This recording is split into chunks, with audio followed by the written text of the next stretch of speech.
الحمد لله رب العالمين.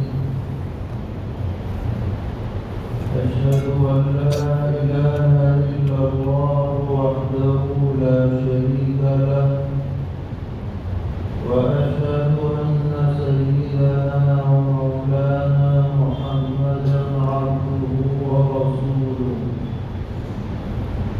صلى الله تبارك وتعالى عليه وعلى آله وأصحابه وذرياته أجمعين.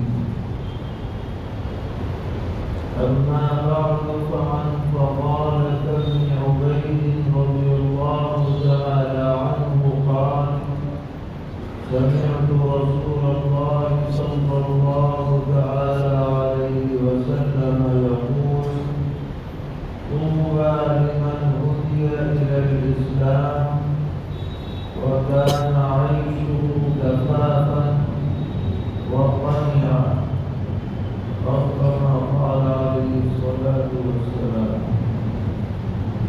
محترم بھائیوں اور بزرگوں، یہ وہ مسجد ہے جہاں عرصہ دراز کر حضرت اقدس مولانا مفتی سید عبدالرحیم صاحب لانپوری نور اللہ وفضل نے دعوت و اصلاح کی خدمت انجام دی،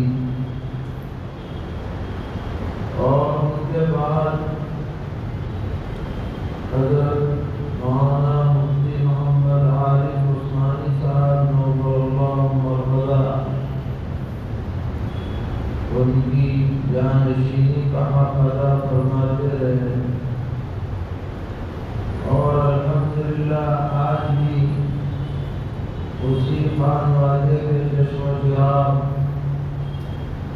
محب گرامی جناب مولانا مفتی محمد عادل عثمانی صاحب جی کا کرم اللہ کے خاص فضل و کرم اور توفیق سے اس سلسلے کو جاری رکھے ہوئے ہیں۔ یہ بہت بڑی نعمت ہے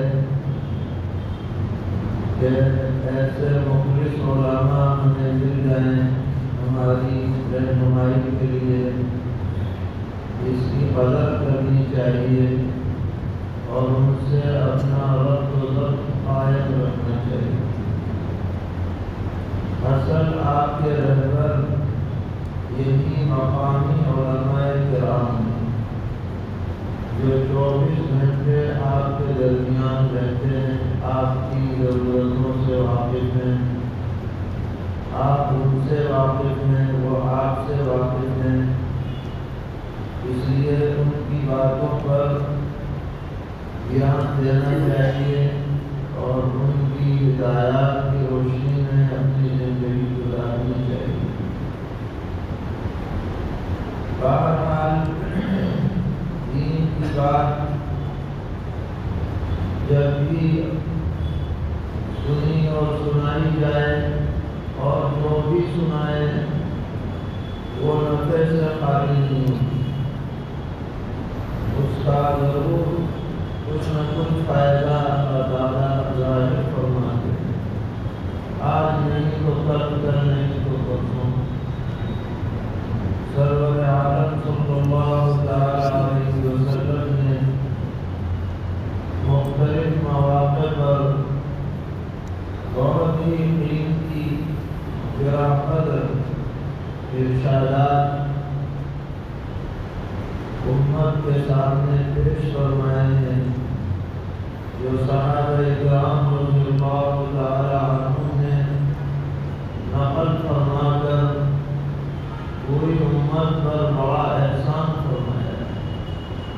اس احسان کا ہم زندگی بھر بھی بدل ادا نہیں کر سکتے۔ انہی روایتوں میں سے ایک روایت آپ کے سامنے پڑھی گئی، حضرت فضالہ ابن عبید رضی اللہ تعالی عنہ جو ایک انصاری صحابی ہیں، اور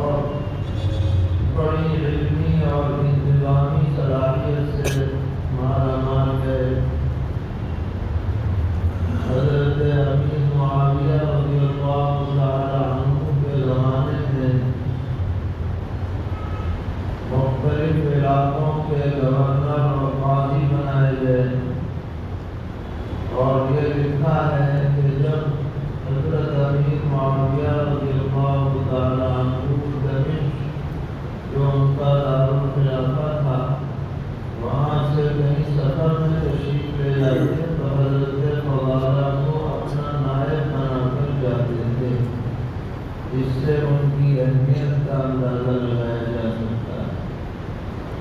وہ ارشاد فرماتے ہیں کہ میں نے سرور عالم صلی اللہ علیہ وسلم کو یہ ارشاد فرماتے ہوئے سنا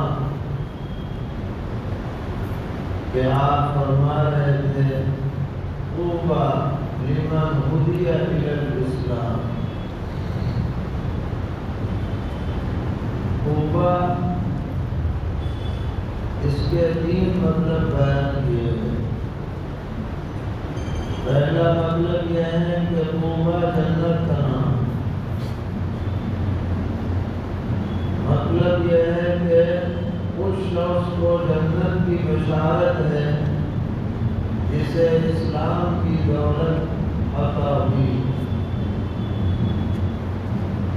دوسرا مطلب ہے طوبیٰ کا کہ جنت میں ایک درخت ہے جو اتنا لمبا چوڑا سایہ دار ہے کہ اس کے سائے کے نیچے سے ایک گھوڑسوار آدمی چلنا شروع کرے گا تو ایک کنارے سے دوسرے کنارے تک 100 سال تک چلتا رہے گا مگر اس کا سایہ ختم نہیں ہوگا۔ اتنا بڑا وہ درخت ہے سایہ دار، تو یہ درخت ملے گا اس آدمی کو جس کے لیے اسلام کی دولت عطا کی۔ اور تیسرا مطلب طوبیٰ کا یہ ہے کہ اس سے حیات طیبہ مراد ہے، یعنی بہترین زندگی، جو ٹینشن فری زندگی ہو، عافیت والی زندگی ہو، یہ نصیب ہوگی اس شخص کو جسے اسلام کی ہدایت ملی۔ اس میں کیا شک ہے؟ کیونکہ ساری خیر کی بنیاد ایمان اور اسلام ہے۔ اسلام کے بغیر کوئی چیز اللہ کے دربار میں قبول نہیں ہے۔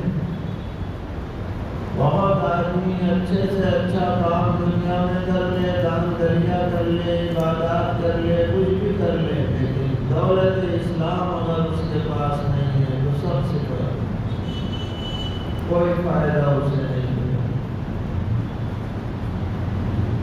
بڑے بڑے غیر مسلم انسانی اعتبار سے بہت اچھے کام کر کے دنیا سے جاتے ہیں۔ ام المؤمنین حضرت عائشہ صدیقہ رضی اللہ تعالی عنہا کے آباء و اجداد میں ایک بڑے آدمی تھے جو بہت سخی تھے، نہ جانے کتنے غلام انہوں نے آزاد کر دیے، بڑے مہمان نواز تھے، پورے عرب میں ان کا شہرہ تھا۔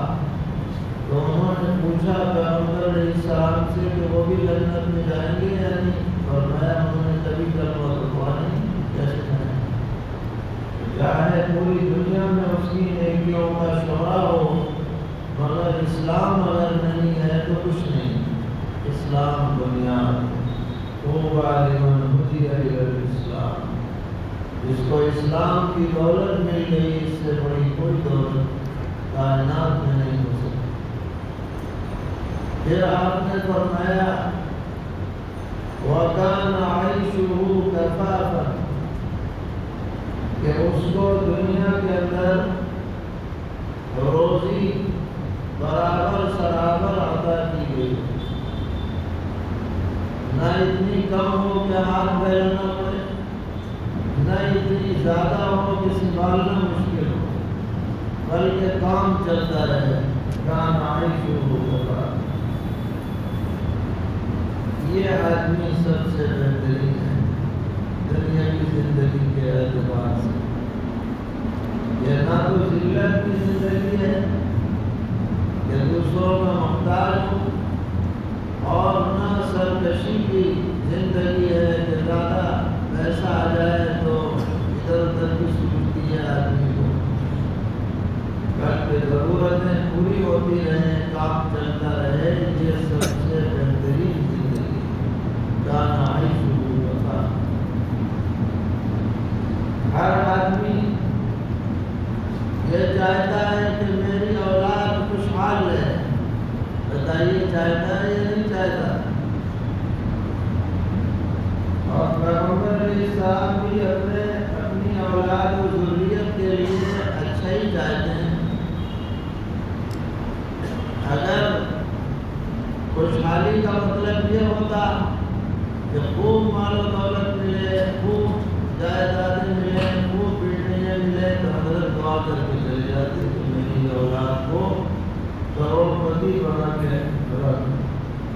کوئی سادات میں سے آدمی کروڑ پتی سے کم نہ ہوتا، سب کے سب ریل ریل ہوتی یا نہیں ہوتی؟ بتائیے، حضور کی دعا قبول ہوتی یا نہ ہوتی؟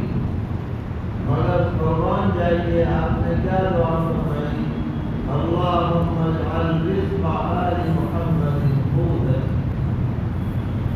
اے اللہ، محمد کے خاندان والوں کی روزی برابر سرابر کر دیجیے، بقدر کفاف کر دیجیے۔ نہ ذلت کی بات ہو نہ سرکشی کی بات، پتہ چلا کہ یہی سب سے بہترین زندگی دنیاوی اعتبار سے۔